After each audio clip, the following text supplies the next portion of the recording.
Selamat siang, Ibu Ika dan teman-teman. Kami dari kelompok 8 akan mempresentasikan mengenai pendekatan teori ripple effect oleh Jacob S. Konin.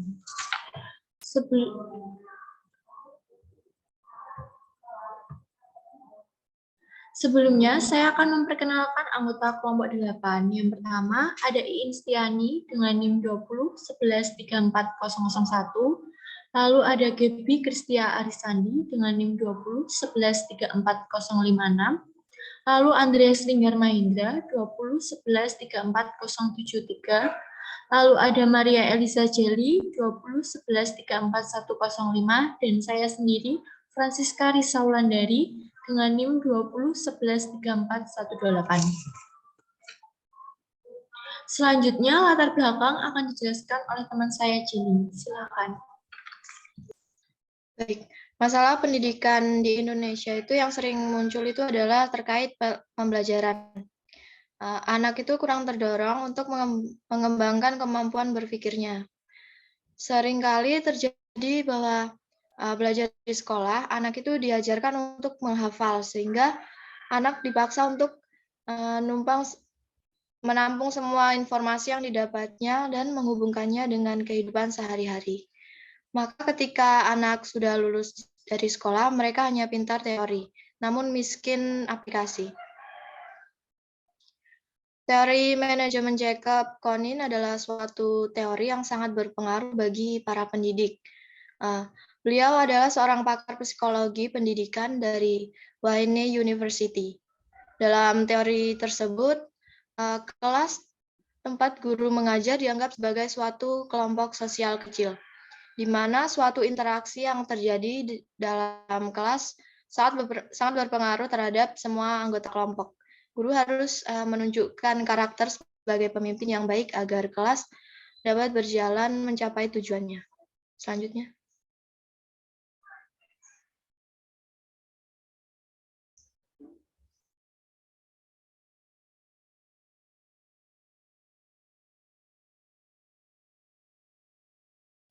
Baik, selanjutnya biografi tokoh Jacob Konin. Nah, Jacob Konin lahir pada tanggal 17 Januari 1912 di Cleveland, Ohio, Amerika. Beliau ini dikenal sebagai ahli teori manajemen kelas. Kemudian pada tahun 1946, beliau bekerja sebagai psikologi pendidikan di Wayne State University.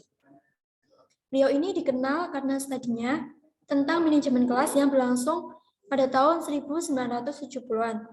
Nah, dalam teorinya Konin ini percaya bahwa guru harus memperhatikan semua aspek kelas. Ia percaya bahwa guru yang efektif dapat membuat siswa terlibat aktif dalam proses pembelajaran. Selanjutnya.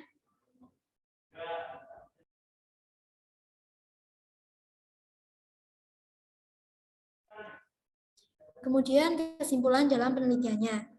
Yang pertama, bahwa kunci sukses kelas bukanlah cara seorang guru menangani perilaku buruk ketika hal itu terjadi, melainkan apa yang guru lakukan untuk mencegah sepenuhnya masalah manajemen kelas dari yang pernah terjadi di dalam kelas. Kemudian, Konin juga menemukan bahwa organisasi dan perencanaan yang baik merupakan kunci untuk manajemen kelas yang efektif sekaligus melibatkan siswa dan juga menggunakan perilaku proaktif. Konin percaya bahwa gerakan pelajaran dicapai melalui 5 hal, yaitu dengan ketajaman, tumpang tindih, momentum, kelancaran, dan fokus kelompok.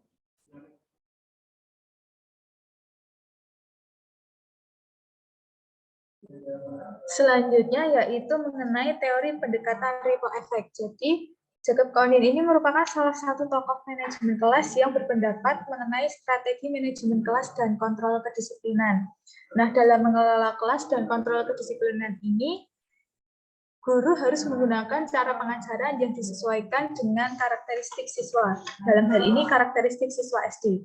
Pendekatan tersebut antara lain ada DESIS atau Einstein, yaitu guru memberikan ucapan serta kata-kata yang jelas, tegas, intens, fokus, supaya bisa mempengaruhi siswa dari yang berperilaku buruk menjadi berperilaku yang lebih positif. Contohnya, misalnya suatu ketika ada siswa itu yang mengambil barang milik orang lain tanpa izin. Kemudian guru tersebut bisa memberikan arahan dengan kata-kata yang jelas, tegas, seperti sebaiknya besok lagi jika ingin mengambil barang milik teman, adik harus izin dulu ya, supaya barang yang dipinjam tersebut tidak dicari-cari oleh pemiliknya. Begitu. Kemudian yang kedua ada reverse effect atau efek berlawanan. Guru akan memberikan efek positif kepada siswanya ketika guru mengatasi perilaku buruk siswa sesuai dengan karakteristik siswa. Sehingga itu muncul motivasi belajar siswa yang positif akan terbangun dan memiliki kesan positif terhadap guru tersebut. Nah, seperti sebelumnya tadi di bagian tesis, ketika guru memberikan arahan positif, nanti itu juga akan berpengaruh terhadap motivasi belajar siswa, yaitu peningkatan motivasi belajar. Atau dengan kata lain, siswa ini akan senang belajar. Kemudian, witness atau bijaksana. Bijaksana dalam hal manajemen kelas menurut Jacob S. Konin adalah guru mengetahui hal-hal yang terjadi di dalam kelasnya dan teliti dalam menjalin komunikasi terhadap siswa secara verbal maupun non-verbal. Konin mengatakan bahwa keterampilan ini membuat guru memiliki mata di bagian belakang kepala. Artinya, guru ini mengetahui semua hal yang terjadi atau situasi yang terjadi di dalam kelas yang diampu. Guru perlu tahu bagaimana keadaan kelas di setiap sudutnya dan tidak boleh terabaikan. Adapun kemampuan witness atau bijaksana antara lain kemampuan memahami perilaku buruk siswa dan mengatasi perilaku buruk tersebut supaya menjadi siswa yang lebih baik. Nah, contoh tersebut sudah diutarakan pada bagian tesis atau Einstein tadi. Kemudian kemampuan untuk mengatasi perilaku buruk siswa sebelum meningkat lebih buruk. Jadi guru ini memiliki pemikiran atau bayangan mengenai perilaku-perilaku buruk siswa yang mungkin akan terjadi. Hal itu bisa diperkirakan melalui karakteristik siswa SD. Contohnya suka menjahili teman, begitu. Kemudian yang selanjutnya adalah kemampuan membenarkan perilaku buruk siswa, bukan mengoreksi perilaku salahnya. Yang dimaksud dengan membenarkan perilaku buruk siswa di sini bukan perilaku buruk siswa itu benar dilakukan, tetapi guru memberikan arahan yang positif kepada siswa. Kemudian selanjutnya ada kemampuan mengatasi perilaku siswa yang buruk. Jadi ketika ada siswa yang melakukan perilaku buruk, guru itu dapat mengatasinya. Dari hal ini dapat dipahami bahwa bagian bijaksana itu guru mengetahui segala kondisi keadaan siswanya yang ada di dalam kelas, serta bisa mengarahkan siswa itu dari yang berperilaku buruk menjadi berperilaku baik. Kemudian selanjutnya ada overlapping. Guru memiliki kemampuan multitasking, yaitu mengatasi dua permasalahan sekaligus. Contohnya, selain guru ini mengajar di dalam kelas, guru juga mengatur proses ujian yang akan dilaksanakan siswa itu seperti apa, pembagian tempat duduknya bagaimana, contohnya seperti itu. Kemudian selanjutnya ada transition smoothness. Jadi maksud di sini adalah guru memiliki kemampuan untuk memulai, menjaga, dan mengakhiri kegiatan siswa dalam sehari-hari dengan transisi yang halus dan teratur. Karena hal tersebut mempengaruhi efektivitas pengelolaan guru terhadap kelas dan siswa. Jadi misalnya, ketika jam pembelajaran sudah selesai, kemudian akan dilanjutkan ke jam istirahat, guru itu memberikan transisi yang halus. Misalnya dengan, baik anak-anak, saat ini kita akan beristirahat terlebih dahulu, setelah itu melanjutkan pembelajaran. Selanjutnya,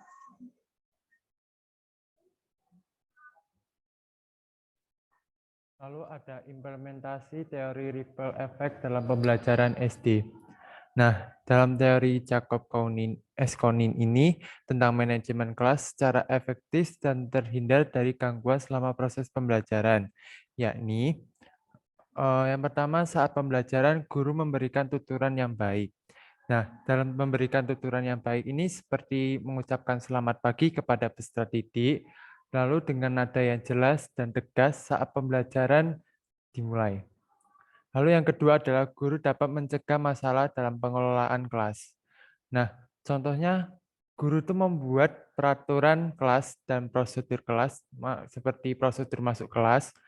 Nah, habis itu guru membacakan dan menempelkan peraturan dan prosedur tersebut secara spontan.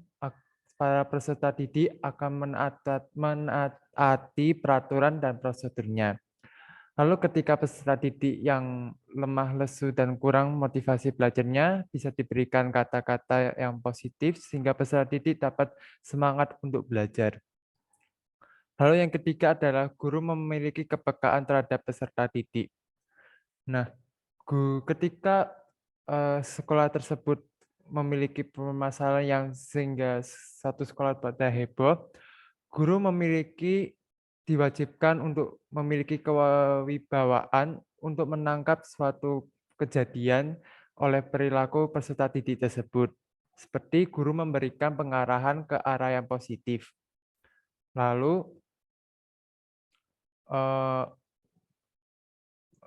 suatu proses pembelajaran bisa berlangsung terjadi ketika dua orang siswa itu gaduh, misalkan salah satu teman mengambil pensil tanpa izin. Nah, kemudian guru bisa memberikan arahan kepada seluruh siswa supaya jangan mengambil barang milik orang lain tanpa izin terlebih dahulu. Lalu yang keempat, guru merefleksikan kejadian sehingga dapat mengatasi jika terjadi kejadian yang sama. Nah, guru bisa merefleksikan seperti menganalisis kejadian seperti bagaimana biar tidak terjadi dalam kejadian yang gaduh tersebut. Lalu yang kelima adalah guru dapat mengerjakan dua pekerjaan sekaligus. Nah, guru itu bisa bekerja secara dua sekaligus seperti mengajar saat pembelajaran sambil mengecek perlengkapan seragam peserta didik. Lanjut.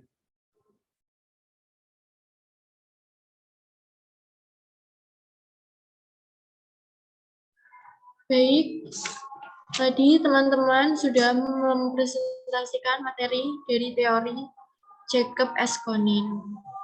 Dapat disimpulkan bahwa Jacob-Konin merupakan seorang psikolog yang mengungkapkan teori ripple effect. Teori ini membahas mengenai kemampuan yang harus dimiliki guru agar tercipta kondisi kelas yang kondusif dan interaksi sosial yang baik. Kemampuan tersebut adalah basis, ripple effect, witness, overlapping, transition, smoothness. Lalu pada teori ripple effect oleh Jacob-Konin secara tersirat juga biasanya dilakukan saat proses pembelajaran. Misalnya, guru memberi sapaan kepada siswa, membuat peraturan, memeriksa kelengkapan seragam, dan mengingatkan materi pada siswa.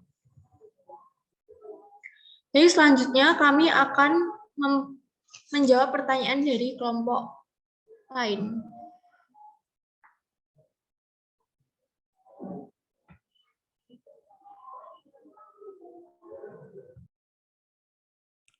Baik, untuk pertanyaan kelompok pertama, pada bagian strategi witness terdapat kalimat kemampuan membenarkan perilaku buruk siswa, bukan mengoreksi perilaku salahnya. Bisa dijelaskan menggunakan bahasa yang lebih sederhana dan bagaimana contoh saat di kelas. Jadi, ketika peserta didik melakukan perilaku buruk, maka guru akan membawa siswa tersebut ke ruangan untuk dibimbing. Nah, saat pembimbingan, lebih baik guru tidak mengintrogasikan kepada siswa tersebut. Seperti kayak, kamu tadi misalkan permasalahannya mengambil pensil tanpa izin terlebih dahulu. Nah, guru lebih baik kayak tidak menginterogasi seperti, kamu tadi ambil pensil itu kenapa kok kamu bisa mengambil itu gitu. Nah, lebih baik menggunakan kata-kata yang baik seperti cara yang bijaksana, seperti kamu mau misalkan mau pinjam pensil eh, lebih baik izin terlebih dahulu seperti itu. Lalu yang kelompok kedua, pada contoh implementasi teori atau pendekatan ripple effect, guru membuat peraturan kelas dan prosedur masuk ke dalam kelas. Ketika guru membacakan dan menempelkan peraturan kelas dan prosedur tersebut, maka secara spontan akan menaati peraturan kelas dan prosedurnya. Apa yang terjadi jika terdapat siswa yang sama sekali tidak menaati peraturan maupun prosedur kelas?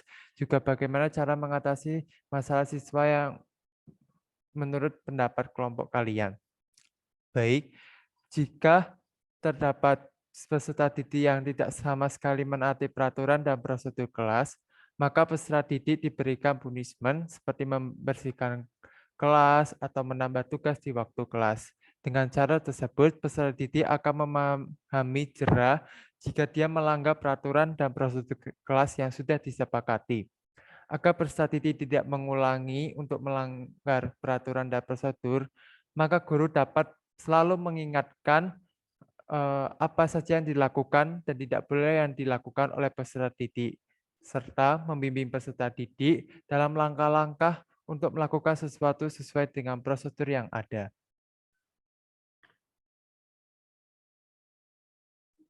Baik, selanjutnya saya akan menjawab pertanyaan dari kelompok 3. Menurut kelompok kami, 5 hal tersebut yang disebutkan dalam PPT itu perlu ditekankan semua agar proses pembelajaran dapat berjalan dengan lancar. Bila hanya salah satu atau beberapa saja yang ditekankan, maka kondisi kelas tidak kondusif dan keadaan sosial juga tidak baik. Lalu untuk pertanyaan kelompok 4, menurut kelompok kami juga cara agar mengetahui apakah siswa tersebut berkonsentrasi atau tidak adalah dengan cara memberi pertanyaan kepada siswa. Misalnya pertanyaan mengenai materi yang sedang dibahas. Bila siswa bisa menjawab dan paham, maka dapat dipastikan siswa tersebut selama pembelajaran berkonsentrasi. Selanjutnya saya akan menjawab pertanyaan kelompok 5. Menurut kelompok kami, dengan menggunakan strategi DESIS atau Einstein, dalam upaya pengelolaan kelas cukup efektif karena dengan ucapan kata-kata yang jelas, tegas, intens, dan fokus dapat membuat anak mengubah perilakunya dari tingkah laku buruk menjadi baik. Misalnya, ketika ada salah seorang siswa membuat gaduh di dalam kelas hingga membuat suasana kelas tidak nyaman untuk belajar dan mengganggu teman-temannya. Nah, maka guru dapat memberikan peringatan atau perintah secara jelas dan tegas. Misalnya, dengan berkata, yang membuat kegaduhan dan mengganggu pelajaran akan ibu pindahkan duduknya di depan meja guru dan duduk sendiri tanpa teman sebangku. Nah, pada strategi ini, guru hanya memberikan peringatan tanpa adanya tindakan. Kemudian, selanjutnya pertanyaan untuk kelompok 6.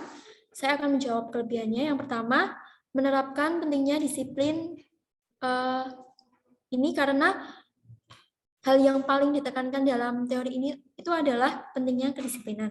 Kemudian yang kedua, tidak berunsur hukuman. Jadi dalam proses pembelajaran sehari-hari tidak ada punishment atau hukuman yang diberikan kepada siswa.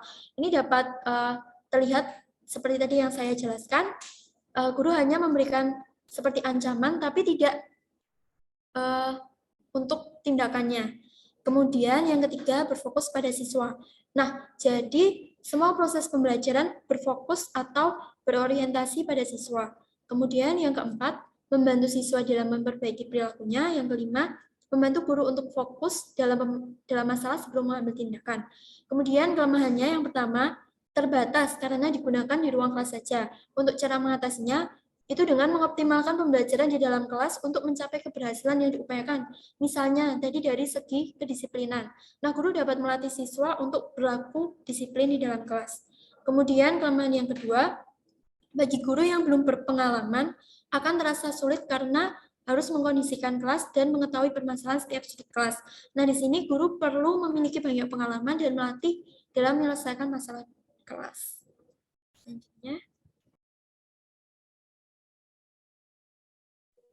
Selanjutnya saya izin menjawab pertanyaan nomor 7, yaitu mengenai implementasi dari teori ripple effect Jacob-Kownik. Materi contohnya adalah hak dan kewajiban. Jadi pada awal pembelajaran nanti guru mengajak siswa untuk melakukan observasi mengenai lingkungan yang ada di sekitarnya. Misalnya, mari anak-anak sekarang kita akan berkegiatan di luar kelas, silahkan anak-anak nanti mengamati lingkungan yang ada di sekitar sekolah. Kemudian guru mengarahkan siswa untuk mengungkapkan apa yang mereka dapatkan dari keadaan lingkungan tersebut. Kemudian setelah itu, guru bisa mengarahkan siswa supaya bisa memberikan saran yang baik mengenai keadaan lingkungan sekolahnya. Jika keadaan lingkungan sekolahnya itu kotor, kalau misalnya keadaan lingkungan sekolahnya itu bersih, guru bisa memberikan pertanyaan bagaimana caranya supaya lingkungan sekolah tersebut dapat tetap bersih. Dari transisi antara observasi sampai pada saran itu merupakan transisi yang halus. Selanjutnya,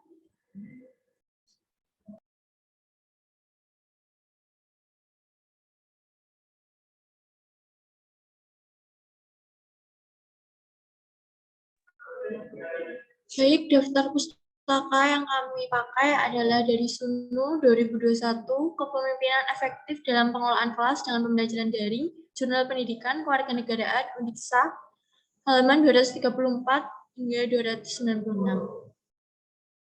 Sekian presentasi dari kelompok kami. Ayu Ting Ting makan kepiting. Thank you for everything.